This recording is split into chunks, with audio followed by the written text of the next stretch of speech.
It's become a ritual. Chris Froome makes strong impressions in the first big Pyrenees stage. While he was expected to show up in the Arcalys climb, the title holder decided to innovate and launched the offensive in the downhill of the Col de Persourde, the last difficulty of the day. In Bagnères de Luchon, Froome grabbed his first stage in this tour. It's the 5th stage win for a Briton so far, and he got the overall lead and its maillot jaune. A winning strategy for the leader of Team Sky, who showed he could surprise. This can be the start of his 2016 reign.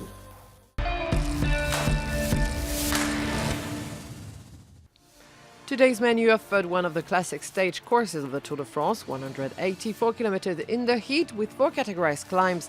After the Col d'Aspin on Friday, in which Greg Van Avermaet managed to increase his overall lead, today came the first all-category pass, the Tourmalet. 2 men crossed the top alone, Thibaut Pinot and Rafał Majka. The Pole and the Frenchman were joined by Tony Martin in the downhill, while Van Avermaet was running out of form and lost his yellow jersey. For his part, Pinot maintained his effort and passed the Ourquette d'Ancizan summit ahead of his companions. Behind, Team Sky and Mikel Landa in particular led the small favourites group with Froome, Quintana, Contador, Valverde. This peloton came back strongly on the leading trio. The breakaway riders were reeled in the climb of the Col de Val-Louron-Azet, 43 kilometers to the finish line. The dream of a stage win was taken away from Pinot, who missed sporting the polka dot jersey, which went to Majka for a mere point.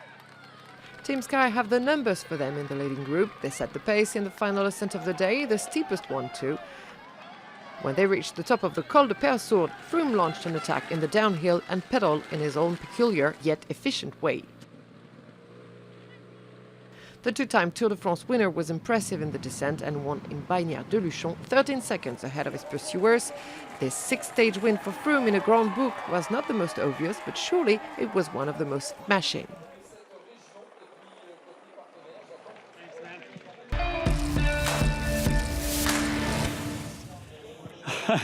Bit of fun, really. It was. I thought I'd give it a try. I had one or two little goes on the climb, and nothing really that was sticking. So I thought over the top, let me just give it a go and see what I can do on the descent. See if I can catch someone out. And yeah, I mean, I don't know. Maybe I spent a little bit too much.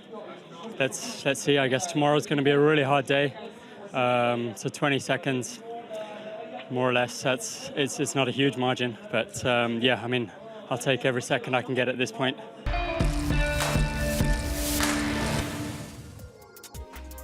Froome's rivals are already facing the Britain supremacy. Froome's last success in the Tour was last year's July 14th at La Pierre Saint-Martin. Fourth of the day, Romain Bardet showed he was in good form and handled well the final climb.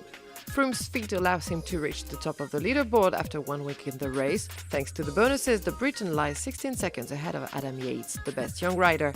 Dropped in the last descent, Contador finished 1 minute 41 behind Froome.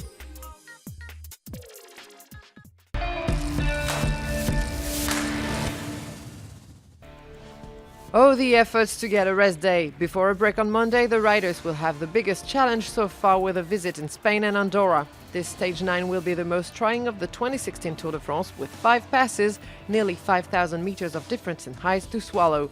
The Béchalise pass left bad memories to Chris Froome since the Briton fell there in the last Vuelta.